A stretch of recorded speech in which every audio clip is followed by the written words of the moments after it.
All right, we are live. Hello, everyone in the interwebs.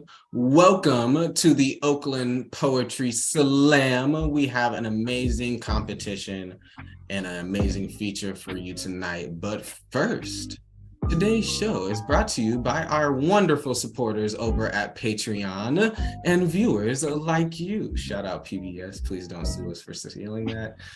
This show, while super rewarding, still has to abide by the merciless rules of capitalism. So every contribution given to us helps RichOak Events plan and budget to ensure that we can continue to do things like paying our feature artists, supporting the local writers, and providing a space for the East Bay community to enjoy live art. So thank you to our patrons, in particular, Renee Edmonds, Stephanie Yaboa, Emily Chow, and Kalela Lee for being regulars. Thank you to Jessica Kosachik for sponsoring one of our weekly workshops, and a special shout out to Alice Grimm for pledging $100 a month in support of one of our venues, the Allen Buford Center for Justice. Thank you all for your support. And if you enjoy what you see tonight or just believe in supporting the arts, head on over to patreon.com/RichOak Events. There you can sign up for different tiers of support, all the way from starting at $2 a month, all the way up to $100 a month. But any contribution you give us helps us meet our goals, pay our venues, and give back to the community. If this interests you, again, head over to patreon.com/RichOak Events. But Colin, what if I can't afford to donate on a monthly basis, but still want to support you financially at a one time? Well, I'm so glad that some random high-pitched voice in the ether asked me that. Because if you would like to donate on a non-monthly basis, you can head over to our Cash App, #RichOak Events, or our Venmo @RichOak Slam, and donate there. Thank you, everyone, for your support. And now, on with the show. Woo! All righty. Like I said earlier, we have an amazing competition. And like any competition, there are some fucking rules. Number one, we got rules for the poets. No props, no costumes, no musical accompaniment, no animal acts, no nudity. This is a family show. We are live streaming.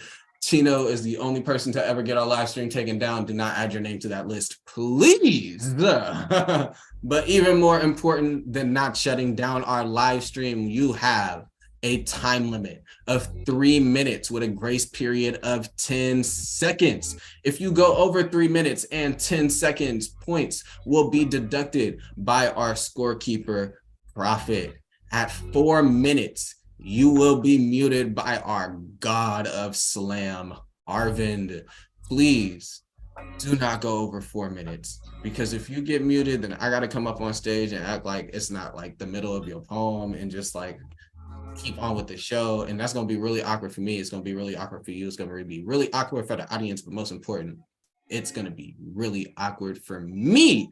The top 3 poets move on to round 2. There are only 3 poets, so all of y'all make round 2, and the winner receives $50. How do we determine the winner? Well, I'm so glad that you asked. We have 3 judges. Judges will be scoring the poets from 0.0 to 10.0. A 0.0 is the worst piece of shit you have ever heard in your life. Like, you would not wipe your ass with the paper it is written on. Burning it would be like a waste of carbon and lighter fluid. Like you might as well just like dig a ditch and bury it, pour concrete so that no one can ever access this poem again. It is that fucking bad. A 10.0 is the best poem you have ever heard in your life. Like, you don't need to listen to poetry anymore because it's just not going to be as good as this poem. Like, this shit cured cancer. It fixed the relationship with your parents. It made them tell you that they love you, they appreciate you, and they're proud of you. Like, this is life changing. The point being, there aren't many zeros. There aren't many tens. Score accordingly. We also ask that you stay as consistent as possible. We have this thing in Slam called score creep, where as the night goes on and you may be drinking, I will definitely be smoking, poetry magically starts to sound better and your scores get higher. Don't do that shit. We want the person who goes first to have just as good of a chance to win as the person who goes last. So to help you stay consistent, we will have a sacrifice, someone to calibrate you, to get you ready for poetry. They will go first. You will judge them as if they are in the slam. They are not actually in the slam. They are your calibration. Anybody you like more, score them higher. Anybody you like less, score them lower. Just try to stay as consistent as possible. Boom. And on to the audience. Yes, you. This is my favorite part. I get to tell you what to do in the comfort of your own home. Yes, it's like living with your parents again, only you don't actually know me. But first thing for y'all is to like, follow, subscribe, share, all that good stuff on social media at the Oakland Poetry Slam, at Oakland Slam on Instagram and Twitter. Also subscribe to our YouTube page, Bay Poets Unite.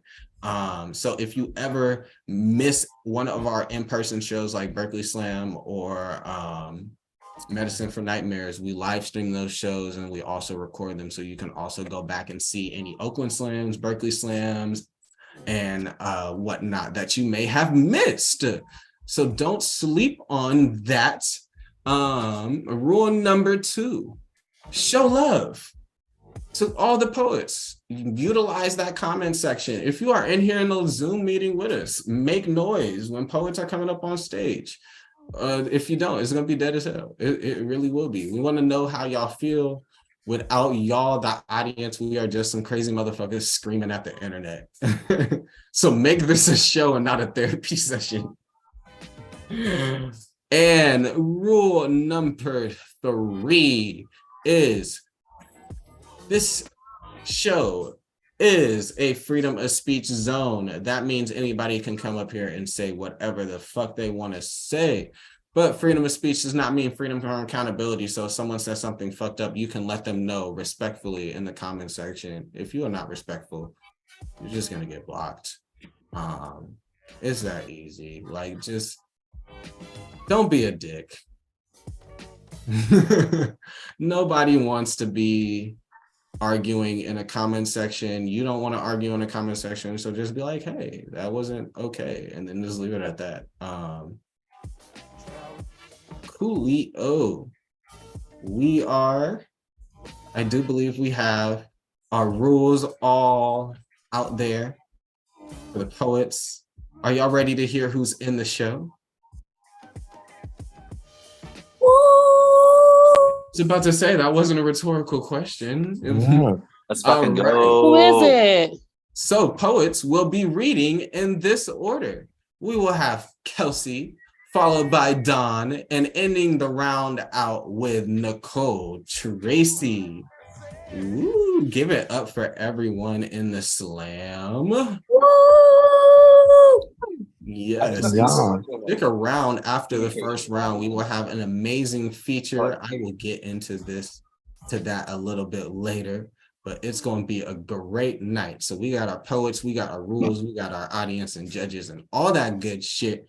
Are we ready to start the fucking show? Let's go. All right. Go. We are not. We still need our sacrifice, someone to calibrate all of our judges and get us ready for poetry. So can everyone say, spill the blood? Spill the blood. The blood. All right, on deck, meaning you are not coming up now, but you are next, so get ready. We have our first poet of the first round, Kelsey, but give it up for our sacrifice of the night. Give it up for my... Let's go. And me, and nothing in between you and me. Content warning for mentions of cancer and grief. 1. My mother was born on the Fort Defiance Reservation in Arizona on Navajo land. My mother was born into a family of love and light, a family that dances wherever they can. In middle school, my mother went on a date with my father. When he was not yet ready for a second, she dated his best friend for 2 years. My mother is patient, is determined. My mother loves with her whole body. She will pour her sweat into any meal if you ask. She has woven hope into every shirt sleeve. She did not learn to love slowly. 2, my mother has traveled the world and found a friend in every corner. She once brought a woman she met on a flight home for dinner. We made chana masala and danced in the kitchen. She taught me to find joy. My mother has learned to love people for their spirit. My mother is my spirit. She did not learn how to hold a grudge or ignore me when I thought I wanted her to, or love slowly. Or my mother didn't learn how to be quiet, and I am grateful for it. 3, my mother has always been bright, knows how to make you laugh. My mother has always been made of light. Brenda, a Nordic name meaning the blade of a sword, a torch, flame, a light that burns without fuel, a light that did not learn to go out or how to love slowly or laugh quietly. 4, when my mother is diagnosed with terminal brain cancer, she does not shrink into hospital gowns or skin. She asked if she would still be able to go to Cleveland to see her daughter graduate. Went to see her walk the stage. When my mother finished intensive brain surgery, she did not weep. She reached for the hand of the woman next to her. She held a woman's hope like it was the greatest gift she could have asked for. She walks slowly and fights hard and goes on walks to see the sun even when she shouldn't, and sends me Snapchats because she can't text anymore, but she needs me to know she's here for me. And my mother only knows to love with her whole heart. Thank you. All right. Give it up one more time to my Go. judges. If you could go on ahead and send your scores into profit. All right. That was our sacrifice, y'all. So we are finally ready to start our show. So on deck, we have Don, but coming up to the stage, give maximum love for the first poet of the round. Give it up for Kelsey.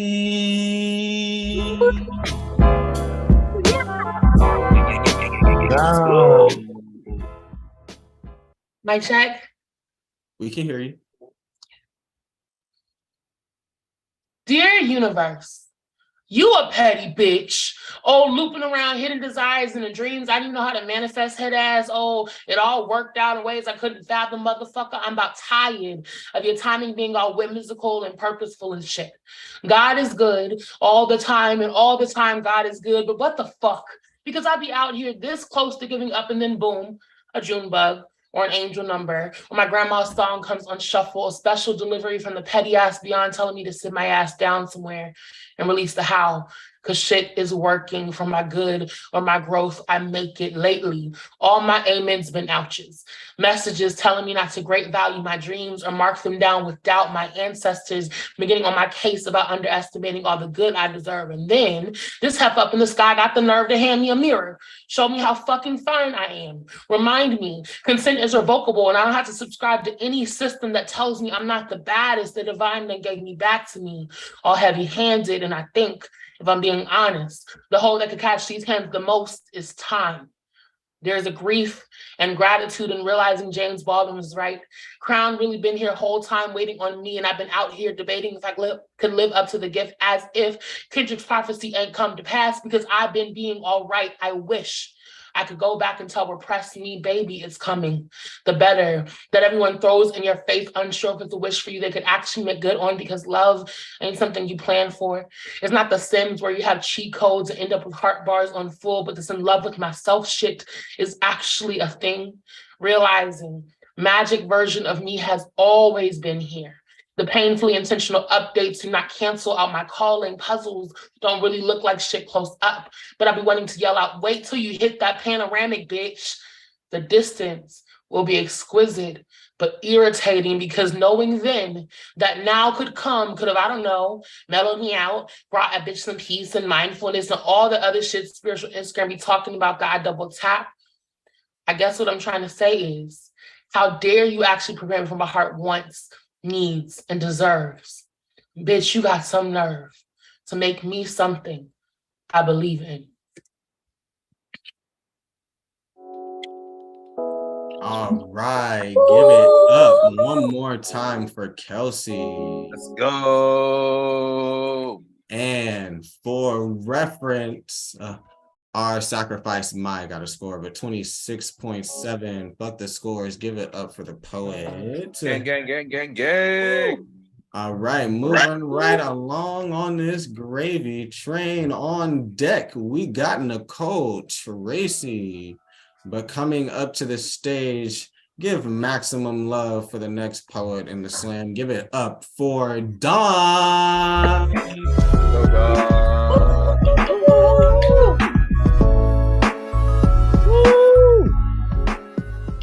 Mic check. We can hear you. The first time I met the moon, I was in the back seat of a brown Cadillac. Viewed it through Velcro seatbelts.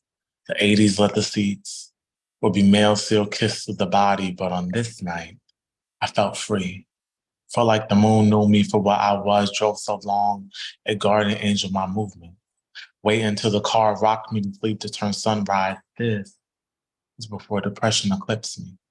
Before I knew gravity, realized my body doesn't know buoyancy, just an unbearable heaviness. I wish to know silence like the moon.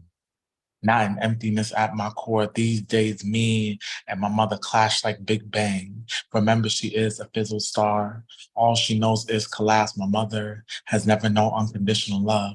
Just survival, harms me with words I don't dare repeat. In my depression, feeds on everything I am. Without the moon, be mystery. Unafraid of the dark, I'd be a broken rocket, lost in the space of my mind. One time, I lived with a black hole. Couldn't contain his emotions, so he sucked all the life out of my universe's fist, meteor to drywall, and now I have so much PTSD. My depression turns loud noises into my own death threats. I begged for help, but nobody in space could hear you scream. I heard someone say that depression will be gone with time, but space knows no concept. Like a dying star, this may be my last testament. I'm tired of howling at the moon, asking questions like, do you ever feel alone? Do the stars ever talk back to you? How could God leave you in the dark, left to shine in another shadow? And I am not Christian. But when I wanted to drive through my neighbor's brick house, I heard the moon light a conversation. Tell me, I've never known what it is to be me. I was given purpose after being named by people. I find movement in every wave used to push a ship or light people home. How I give people a reason to rest and rise, that I do not know this depression. But if it's like my craters, it may never be filled, but it will never stop my rotation that was never capable of being touched by humans. But what is it to know peace if everybody can land on you? That there are millions of people who think I follow them home when they drive or fly in my sky, think I am a god, a therapist to an insomniac, a chauffeur on a drunken night. So I do not explain science to them. Do not snatch the safety of the chest of knowing protection, of knowing something sees them, and I see you. And I will continue to glow for you until you're capable of doing that yourself. All right, give it Wow. one more time for Let's go, Dawn. Yeah. Judges, get your scores into our wonderful scorekeeper. And for reference, our last poet, Kelsey, got a score of a 29.6. Give it up for the poet. Gang. All right, we got a short list tonight because on deck we have our feature. Make some noise if you know who our feature is.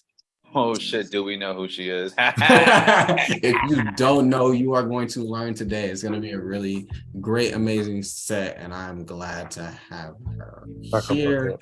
But on deck is our feature, Asia Bryant-Wilkerson. But coming up to the stage right now, give maximum love to our last poet of the round. Give it up for Nicole Tracy.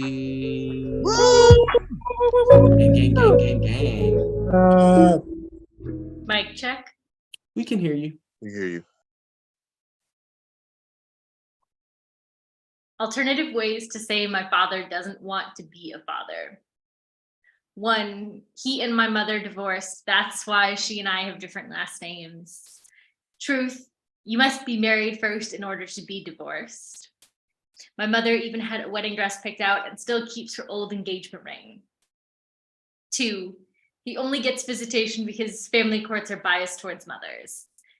Truth, he told the court he would let his 2-year-old sit in a dirty diaper because he wouldn't change it. It is 20 years later, he has a new child, and I still don't think he knows what it means to be a parent. 3, he lives out of state. That's why he's not on any of my school forms. Truth, my mother says he's not responsible enough to care for his 9-year-old, and I am not old enough to operate the stove unsupervised. He calls his car his baby, but not any of his 3 children. 4, we have a few photos of the 3 of us. Truth, it is my mother's senior prom photo. She found out about me 2 days earlier, and you could never tell by the smile on her face. I assume all the photos of him and I are ones my mother took. She did not want their relationship to affect ours. 5, maybe it is genetic, or rather runs in the family. Truth, his father adopted him to make his wife happy, and they got stuck with each other when she died. His father told me I need to be better than his son because his son was a screw up after all. I am one of the many reasons he believes my father is a screw up. Truth, we are not missing anything or anyone. Truth, my mother was enough. Doing nothing means there is nothing to forgive you for.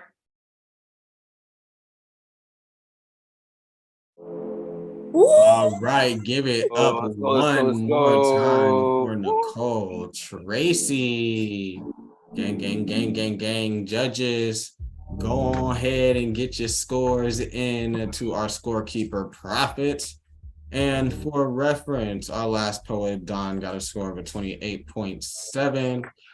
Up the scores, give it up for the poet. Gang. All right. On deck, y'all, we got the second round. We got a special treat because it's time for our feature. Yeah, I'm gonna read this bio. Asia Bryant-Wilkerson is a writer, installation artist, and arts organizer from Los Angeles, California. In 2016, she received her BA in Communication Studies from the University of San Francisco, and in 2020, she earned her MFA in Performance Arts and Performance Studies from Pratt Institute in Brooklyn, New York. She has toured the US performing and facilitating writing workshops at various colleges and universities, but most importantly, that's my motherfucking nigga. Like not just my nigga, but like in the slam scene, like Asia, that's my OG. When I first got on the scene, Asia was winning Berkeley Slam every week, finishing her poems while walking on stage on some dog ass shit. It was absolutely ridiculous because that's how talented this motherfucker is. I am just humbled to be able to ever have shared space or share stage with Asia, and just excited to see what she got for us tonight. So without further ado, let's go ahead, give a big round of applause for our feature tonight, Asia Bryant-Wilkerson. Yeah! Let's fucking go! Yeah. I hope all my Black folks had a wonderful Juneteenth. I hope all the non-Black folks in here opened their pockets for some Black folks on Juneteenth. Reparations are important. Yeah, stay blessed and stay Black out here, y'all. Super excited to be here. is here is in on the Zoom. I'm currently based in Inglewood. Had me a wonderful time at Lamarck Park last night. It's a great black ass day. And now I'm here to read some poems for y'all. Random. Do I have the ability to share my screen? Hey God, can we make that happen? We can. Yay. I love it. Please, I would love to do so. You should be able to. Okay.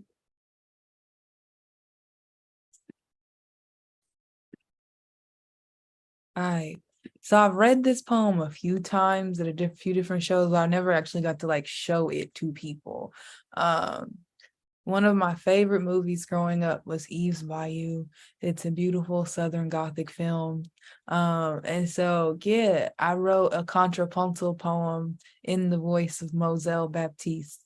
If you've never seen the movie, it basically follows this young girl named Eve and her like relationship that she has with her father, and her being someone who like has the sight to see into the future, or to see things, a clairvoyance, if you will. But her aunt also has that type of power. It is tapped into like voodoo, but she's cursed. They call her the Black Widow because every lover that she has, apparently, will pass away. So yeah, I always thought that the movie should be about Moselle and her life, or I just wanted more about Moselle. So I decided to write this contrapuntal poem because by the end of the film, she falls in love again, despite having lost 3 previous lovers. And I just think that's so beautiful of her to be like, yeah, I'm gonna love for like the time that I have. So I wrote this poem for her in her voice. And I'm kind of obsessed, and I'm happy to be here to get to do this on Zoom so I can like actually show y'all what the poem looks like. And for those who don't know what a contrapuntal poem is, it's a poem that can be read multiple ways. So I'm going to read down the first column, then I'm going to read down the second column, and then I'm going to read across.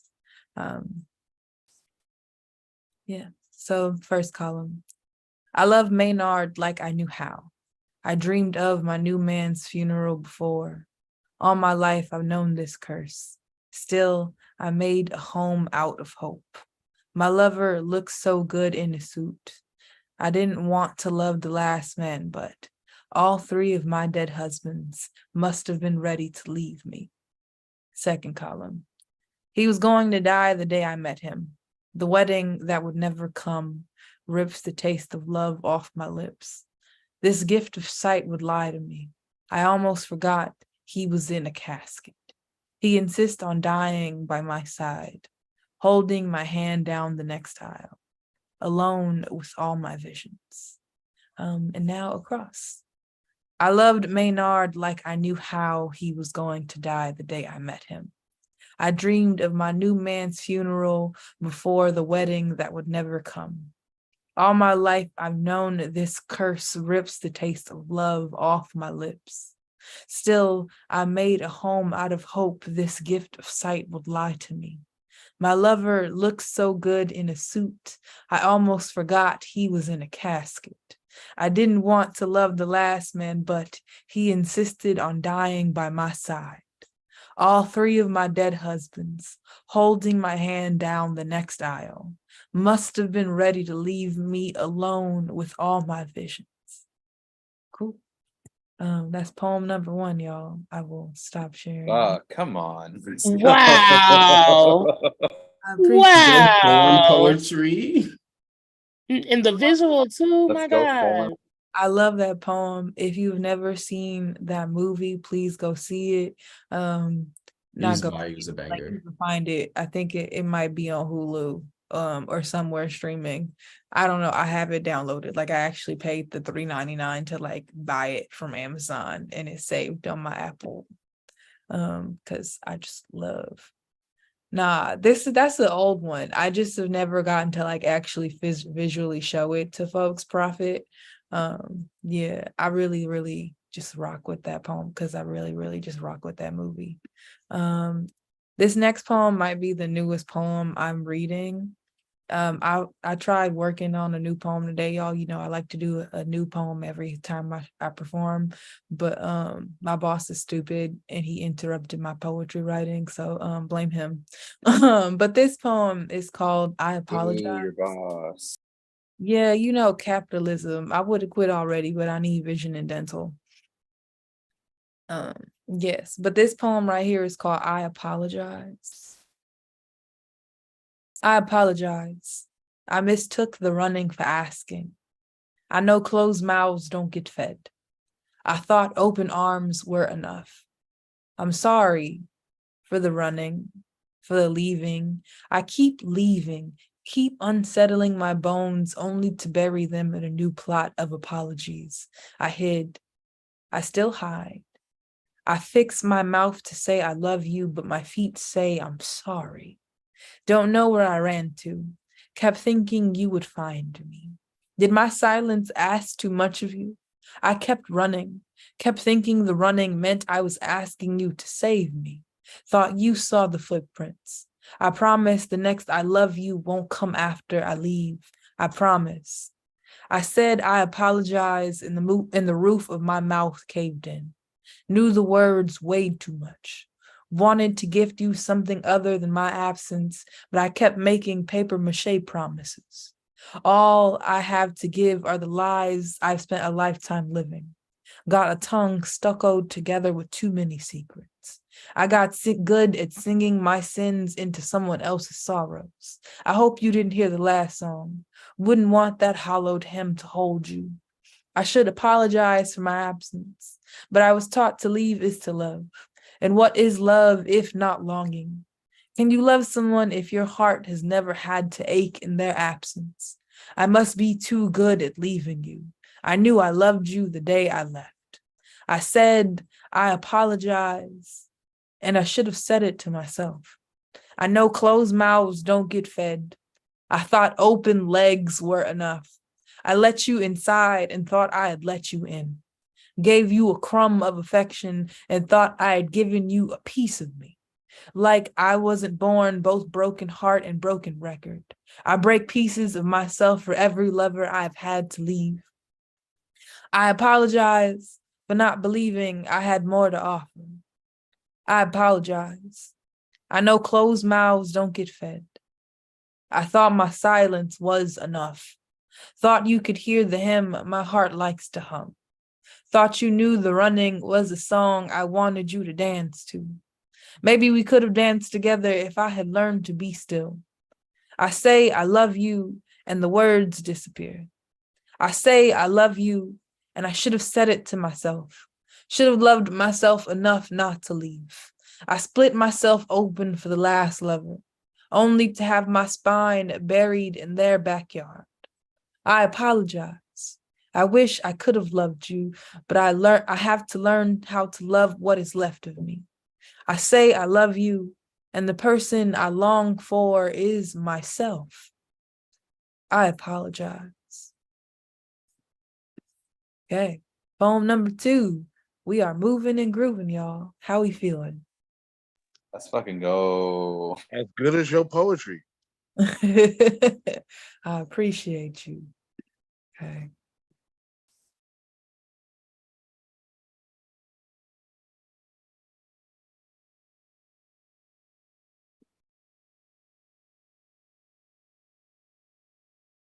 Actually, the newest poem I wrote, I'm gonna read it. It's not done. It ain't nowhere near done, but I was attempting to write a pantun today because I haven't written one of those yet, or like one that I actually like. And I'm on this whole writing shit about myself more, which is why I wrote the I Apologize poem, because I'm not very good in relationships. Bitches be like, damn, Asia, you cute. Like, I know, but I'm fucking crazy. I'm definitely a few nuggets short of a Happy Meal. Should not call myself crazy or other people crazy. But I am definitely a few nuggets short of a Happy Meal. I will say that. And I got attachment issues like hell. If you hear some of my old poems, you'll know why. But I wrote this pantun about how I be lying to myself about how I'm not the problem, but 99.9% of the time I am the problem. Yeah, so this is a poem, a pantun about me being the problem, and me being mad at someone for telling me that I am the problem, and not letting me live in my delusion because, you know, I'm a Pisces. I want to live in my delusion because why can't I? So yeah. Why I can't find comfort in my own deceit. Ain't ignorance supposed to be bliss? Every mess I've made of myself has been wiped up with white lies. Ain't ignorance supposed to be bliss? Truths that spill out of unkind mouths are best mopped up with white lies.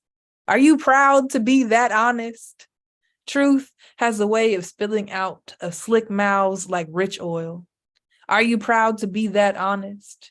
You must think you spit gold, pumping oil out of that slick mouth. What a righteous tongue you have. You must think you spit gold, so giving with your words. What a wicked tongue you have. Best be mindful of the spells cast upon you. So giving with your judgments, but you only see what consumes me. Who bothered to cast the spell on your tongue? Must have wanted to see the desperation in your eyes. You want to be what consumes me. Who gave you permission to disturb my peace? There's a twinkle of desperation in your stare, but you can't outrun the truth. When you make a mess of someone else's peace, the worries have started to pick at your smile. How long you gonna run from the truth? That flesh fall off the bone tender. I'll pick pieces of you out my smile. If you can't close your mouth to listen, the flesh around your heart ain't tender. Which reality turned your heart to stone? No wonder you can't close your mouth and listen. You too busy sipping on succulent sorrows. I have a heart made of stone. I'll watch that flower crown wilt on your head while I sip on your succulent sorrows. You must be misery. Let me keep you company. All right. Poem number 3, done. How we feeling? Let's take some deep breaths. Woo, woo. Shake it That out. was beautiful. Thank you so much, love. I appreciate that. It's real new. That's the one I attempted to write today before my boss disrupted me and needs some editing, but I'm happy y'all enjoyed it. All right. Now on to some niggatry, since, you know, yesterday was Juneteenth. We Oh, approve. I appreciate you. You should slam, should win the slam and journal. Absolutely. Okay. This poem is called Niggas Can't Drown. Because, yeah, you know, the transatlantic slave trade and shit, the way that's set up, I feel like the ocean, while the ocean isn't a safe space for everybody, because, you know, the orcas out here getting like motherfuckers, I feel like the Black people's relationship to the ocean is pretty complicated, especially the Atlantic Ocean. Our relationship to like swimming and public pools and not being allowed to swim in pools, also complicated. Yeah, so I wrote this poem called Niggas Can't Drown. Sometimes I think the earth shakes when the ocean swallows another body. It's Mother Earth's way of saying someone else has gone the way of the sea. Most days, this little Black girl finds herself on the shore, sure that one day the earth will shake for her too. Knows that the ocean has swallowed more Black bodies than this girl can count. Knows that the ocean at taking a Black child is the kindest ending one can find.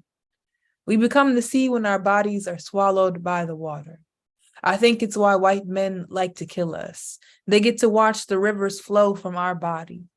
If you ask George Bush, a hurricane is Black on Black crime. That's why he sent no aid for Katrina. He said we did it to ourselves. To drown is to die through submersion in or inhalation of water. But I think drowning is reserved for those who can swim. Those whose lungs were clear before they were pushed in a pool. Those whose arms are not tied down. Black people cannot drown because we were never allowed to swim. Like when a white hotel manager poured acid in a pool we made a protest, or when a white cop pins a black girl to the ground for not leaving the pool party fast enough, holds her until it is too hard to breathe. The first time I was pushed in the pool, a man said, "Baby girl, it's time to sink or swim." But my body does not become a buoy. My mother watches as I fight my way to the surface. And if all of us are thrown in like this, it's no wonder we never really learn how to swim. White children are born with a life raft, while we are lucky if we learn to keep our heads above the water. When the sea swallows a black girl, there is no sound, no thunder. But when a white girl falls off the boat, there is always a storm, and lightning strikes every hour until she is found. I like to think the black girls who go missing found Atlantis, but I know there is no safety at the bottom of the sea. Hell, there is no safety on the shore. There's only waiting, watching the waves crash upon the shore and swallow all of us whose dark skin we mistake for an anchor. I wonder, will there ever be an ark for us again? All the people I know wouldn't even get on the ship. The last time we got put on a boat, the Atlantic put a rope around our neck. Those that jumped ship did not drown. They just became the sea, became a burial ground for freedom, became a burial ground for all the niggas swallowed by the flood. All the niggas baptized water from fire hoses. God help Moses split the sea for his people. But when will the water part for us again? White men colonize bodies of water and say they are God, that they are the moon.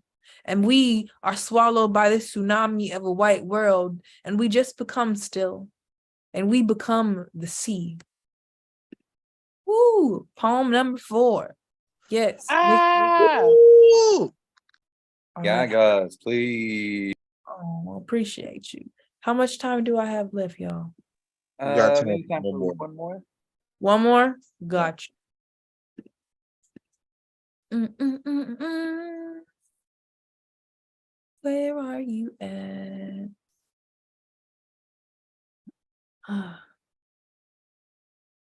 While I was outside yesterday, I called myself eating Takis for like the first time in a long time. And I woke up today and remembered that I'm 30 and I can't keep doing that. My stomach is upset. Like, why?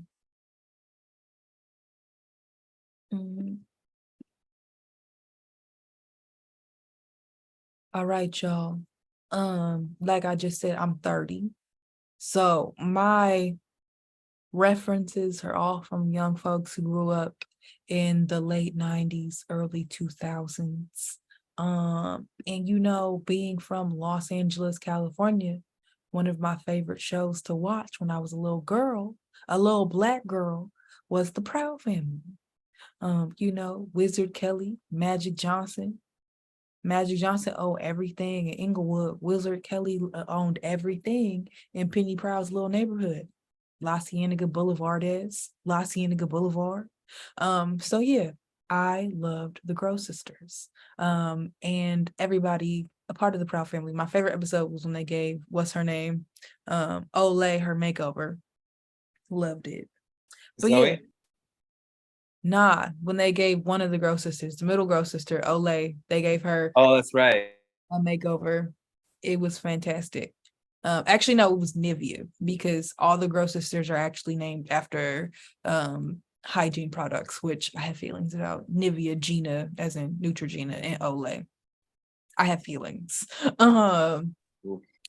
Yes, so I wrote a poem called An Ode to the Grow Sisters, and I'm going to read that for y'all. I love the Proud Family, but I think my biggest critique or like about the show was the way the Grow Sisters got treated. They were kind of like this foil character, someone to like be the bad guy, but like, were they really the bad guys? They were middle school girls, dark-skinned Black girls at that. So yeah. This is called An Ode to the Grow Sisters. I also don't perform this poem that often because I have feelings about being a very high yellow ass nigga talking about this. And I've had feedback from folks that are like, no, it's a great poem. So, but I was like, it's Juneteenth. I want to talk about some Black ass shit. So I'm gonna read this poem, but I'm also open to conversations about the poem, which is why I always give this disclaimer. But I'm gonna go back into the poem because I know I'm running short on time. But yeah. In 2001, Disney released the cartoon that had Black girls around the world glued to our TVs for years. The Proud Family was a show about a 14-year-old Black girl named Penny Proud. Every day at recess, we'd act out scenes from the show and fight over who got to be Penny, La Cienega, or Dijonay. As the game grew larger and the supporting characters were all taken up, one thing was always sure. No one ever wanted to be the Gross sisters. One time, this girl said she'd rather be Puff the dog than Nivea, Gina, and Olay. And I get it. Most of the time, not even the bad guy wants to be the bad guy. The world makes villains out of so many of us before we've even committed a crime. This is an ode to the Gross sisters, or an ode to little Black girls playing her music too loud at the back of the bus, or an ode to the girls with big names that don't sit well in the mouths of their white teachers, or an ode to the girls who don't smile or speak, or they say you got an attitude, or this is an ode to the Black girls who have an attitude, or this is an ode to the Black girls who've been made a villain by a man or a system before she even has the chance to speak. This is an ode to the Gross sisters. Dressed in ashy Black overalls, they painted you in a shade known as dusty blue. They called you aggressive. School system calls you delinquent. I wonder, before they demonize you for taking Penny's lunch money, if they ever asked what's going on at home, or if you ate today, or when's the last time you got a good night's sleep. But I guess the questions like these don't get asked when our schools are more likely to have a cop than a counselor. This is an ode to Black girls with hair and nails and mouths too loud for the world to handle. I've seen spines of textbooks just as broken as our Black backs, worn out from years of white men rewriting our trauma in their white history pages. Black girls are 7 times more likely to be suspended from school. Statistics like this only happen when all they ever try to teach bodies like ours is obedience. See Black, think criminal. See girl, think bitch. Why not bite if they already think you are dangerous every time you open your mouth? I broke a brush once, so I know how powerful it feels to have something shatter when it tries to tame you. School systems are failing you when your history is confined to a month. But you be more than an insert or amendment. Black girls are whole multiverse of magic. You be big black hole, big bang, bad bitch. They call you out your name while asking you to save the world. The Gross sisters were never ashy Black, but were colored in a shade known as dusty blue because they were covered in the ashes of all the men who spoke their names in vain and were crushed beneath their feet. This is an ode to the Gross sisters, an ode to every loud, unruly girl who does not want or wish to be tamed. Thanks, y'all, for having me. I appreciated the time. Yeah, I'm around. Where can people find you? On IG at I Live in Asia, also on TikTok at I Live in Asia. My handle is always gonna be at I Live in Asia because I'm a Pisces. I'm delusional. I live in my head. So holla at me, follow me. Sometimes on TikTok I give really good book recommendations. So if you need something to read to inspire you to like write or journal and shit, hit me up. Yeah. All right. Give one more round of applause for Asia Bryant-Wilkerson. Woo! Woo! Oh my fucking God. I know. I have to host after that, but even more importantly, we got to hold another second round. So there's poets who gotta do their thing. Everybody in the first round, of course, made it into the second round. Poets will be reading in reverse order of appearance. So the first shall be last and the last shall be first, or whatever that weird book said. So poets will be reading in this order. We will be starting off with Nicole Tracy, followed by Dawn, and ending the night off with Kelsey. So, without further ado, let's get into this money round, because on deck, we have Dawn. But coming up to the stage, give maximum love for Nicole Tracy. Let's go. Mic check. We can hear you.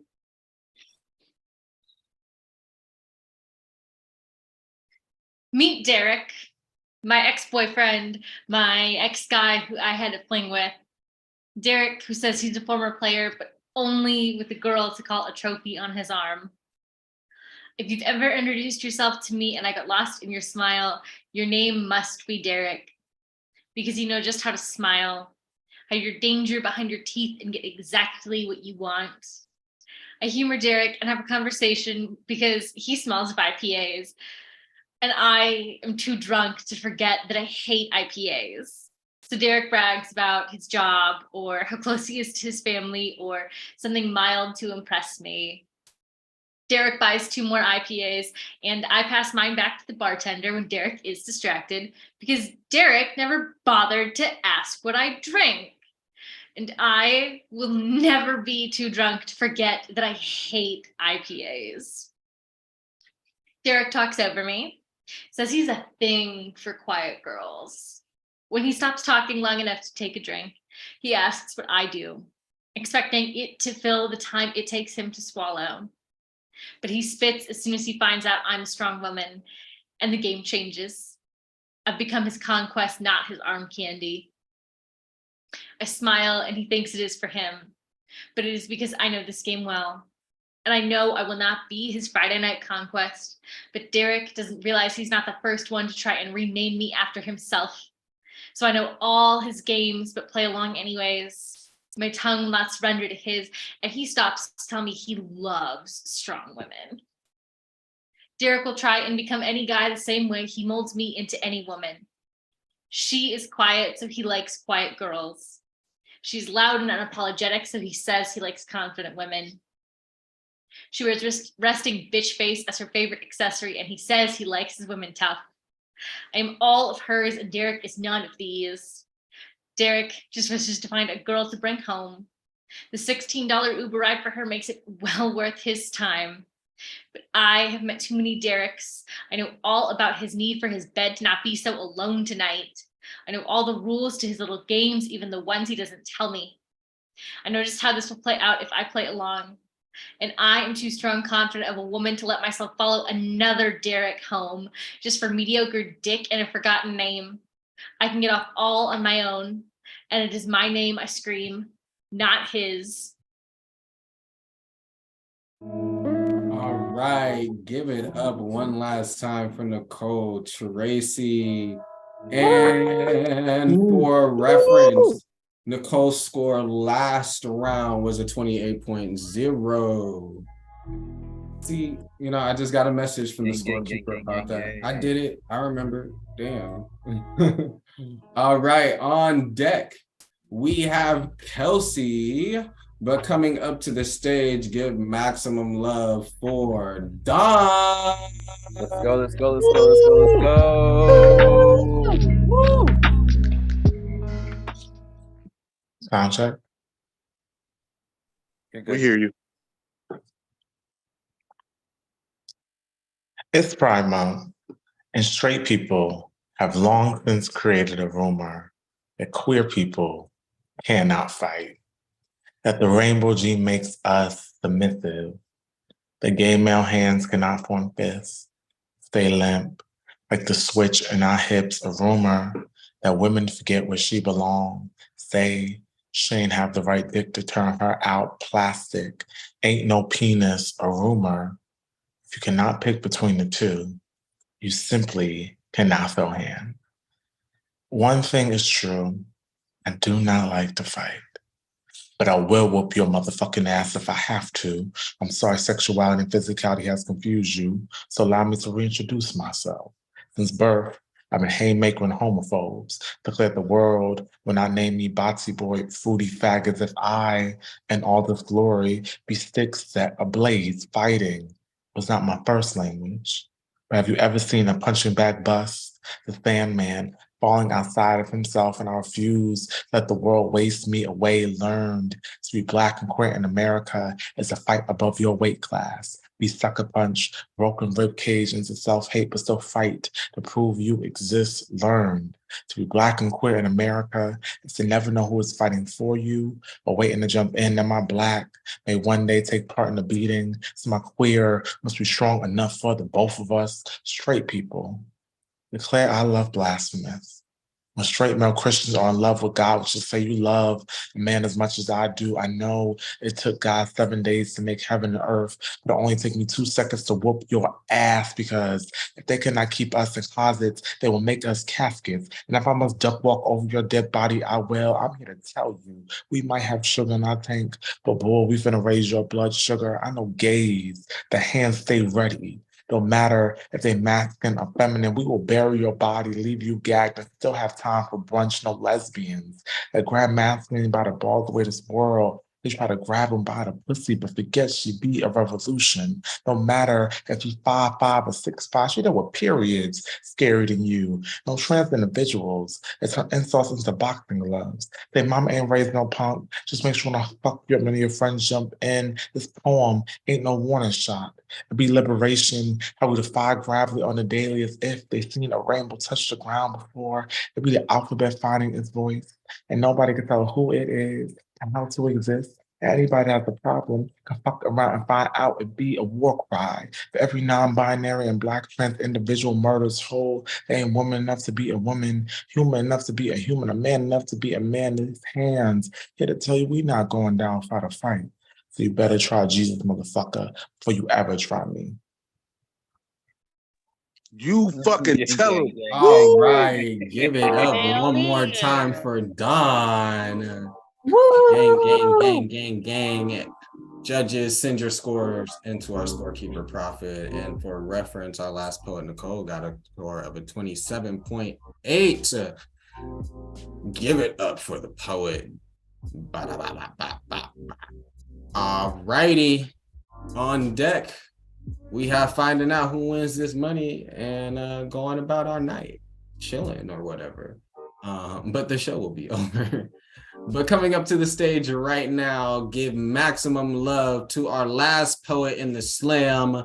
Give it up for Kelsey. Yeah. Woo! Mic check. We can hear you. My Maps app has trust issues.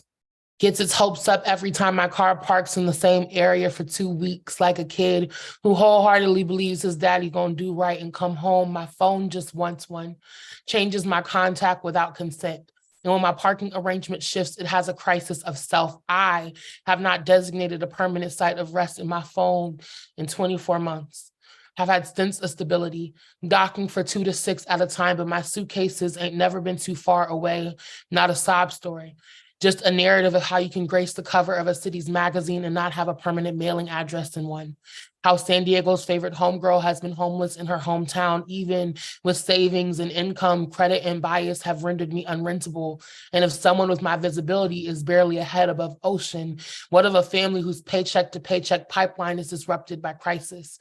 What is the opposite of a great migration? Because so many people who look like me have left on a highway of horror, and our neighborhoods have become historic designations instead of inhabitable. I sit on a board for Black arts and culture in a district I'm unsure I will ever be able to move back to, and I deserve to reside in the region I make magic in, but it's hard to think that the city still wants me. When America's finest, known for beaches and burritos, adds another trophy to its mantle, most expensive place to live, surpassing the Bay and New York, what becomes of a dream deferred because a car payment had to be during a global pandemic? How do you repair your credit when you have no idea what your monthly output is going to be? I have shelled out over $5,000 to stay in temporary homes only for potential landlords to say they can't house me because my score has not increased in the 2 years I've been in purgatory. What is a savings account to someone barely getting by?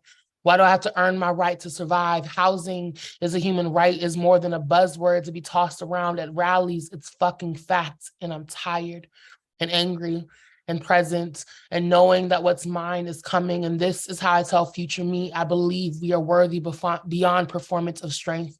How I counter the shame demons that tell me there is a cap on how much mutual aid is necessary to keep oneself alive. High possibility model and offer I see you to all those whose phones and hearts craves homes that they don't have to pack up on whims. All right, give it up one more time for Kelsey. Gang, gang, gang, gang, gang. And for reference, our last poet, Don, got a score of a 28.7.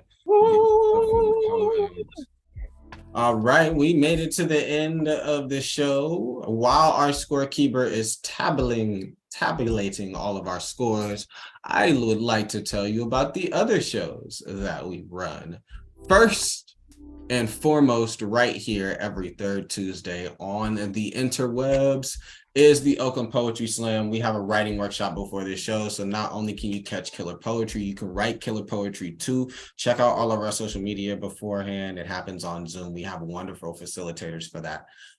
Next, we have the Berkeley Poetry Slam. That is in person every Wednesday at the Starry Plow in Berkeley. Also a writing workshop before the show at 7 p.m. on this stage. If you are in the East Bay area or want to travel to the East Bay, hit up the Berkeley Slam for an in-person show. Check them out at the Berkeley Poetry Slam. There's also RichOak Alchemy Open Mic. That is every first and third Saturdays on Instagram Live. Check them out at RichOak Alchemy on Instagram. There is a writing workshop before that show at 7 p.m. Are you starting to get like the trend here? All of our shows have writing workshops beforehand. So not only do you have a bunch of chances to catch poetry, but you have a bunch of chances throughout the month to write your own poetry. Do not sleep on that shit. If you're looking for the time and space to write, we got you. Please check us out. Do I have my fucking scores? I do. So for reference, our last poet got a score of a 28.8, and I also have our total scores. All righty. So I need a tiny drum roll, because in third place with a score of a 55.8, give it up for Nicole. Anything to say to the people? Thanks. Come back next month. Come to all the other shows. Donate on Patreon. I don't know. Thank you, Nicole. Always holding it down. Yes, please come back to all of our shows. All right, I need a slightly larger drum roll, because in second place with a score of a 57.4, give it up for Don.